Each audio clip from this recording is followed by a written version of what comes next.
ମୋ ନାଁ ହେଲା ରାଜେଶ ମଲ୍ଲିକ, ଗ୍ରାମ ବଡ଼ଗୁଛାପଡ଼ା, ପଞ୍ଚାୟତ ଟିକରପଡ଼ା, ବ୍ଲକ ବୌଦ୍ଧ, ଜିଲ୍ଲା ବୌଦ୍ଧ। ଆଦିମ ଆଦିବାସୀ ଏକତା ମଞ୍ଚ ତରଫରୁ ଆମେ ଡାଲି ଜାତୀୟ ବିହନ ପାଇଁ ଦାବି କରି ଆସିଥିଲୁ।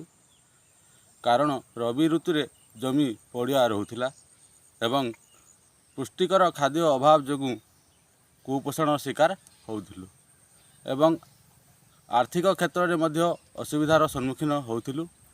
ଏହି ଦାବି ସରକାର ଶୁଣିବାରୁ ଆଜି ଆମ ଚାଷୀ ଭାଇ ଭଉଣୀମାନେ ଆଶାର ଆଲୋକ ଦେଖୁଛନ୍ତି। ସରକାର ଯେଉଁ ଯୋଜନା ଆଣିଛନ୍ତି ତାହା ଯେପରି ସମସ୍ତ ଚାଷୀ ପରିବାରକୁ ପହଞ୍ଚି ପାରିବ, ସେଥିପାଇଁ ଆମେ ଅଞ୍ଚଳବାସୀ ସମସ୍ତେ ମାନ୍ୟବର ପ୍ରଧାନମନ୍ତ୍ରୀ ଶ୍ରୀଯୁକ୍ତ ନରେନ୍ଦ୍ର ମୋଦିଙ୍କୁ ଡାଲି କ୍ଷେତ୍ରରେ ଆତ୍ମନିର୍ଭରତା ପାଇଁ ମିଶନ 2025ରୁ 31ର ଶୁଭାରମ୍ଭ ପାଇଁ ହୃଦୟପୂର୍ଣ୍ଣ ଧନ୍ୟବାଦ ଜ୍ଞାପନ କରୁଛୁ। ଧନ୍ୟବାଦ।